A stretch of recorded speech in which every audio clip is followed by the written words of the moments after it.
The West got exactly what it wanted, which was a vote in the Security Council which underscored and highlighted just how isolated diplomatically Russia has become since the beginning of this Crimean crisis.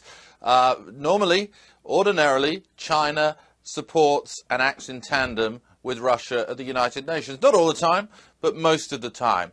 But today they didn't.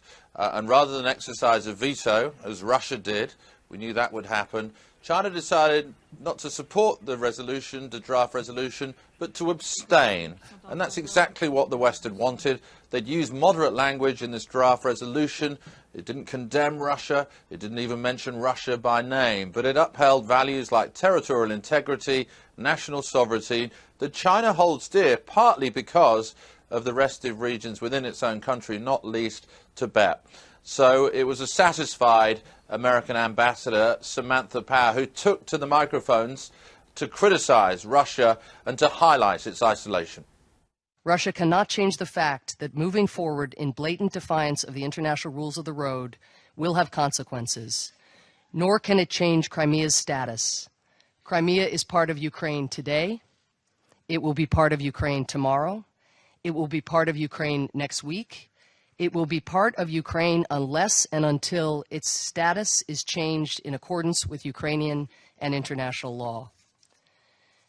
Russia prevented adoption of a resolution today, but it cannot change the aspirations and destiny of the Ukrainian people, and it cannot deny the truth displayed today that there is overwhelming international opposition to its dangerous actions. Samantha Power, then, America's ambassador to the United Nations. Even stronger words from the French ambassador. He said Russia had effectively vetoed the UN Charter, the very basis of international law. Samantha Power saying that Crimea would remain part of Ukraine today, tomorrow, but the problem is, of course, Vladimir Putin, perhaps some of the people in Crimea and Russia view things very differently.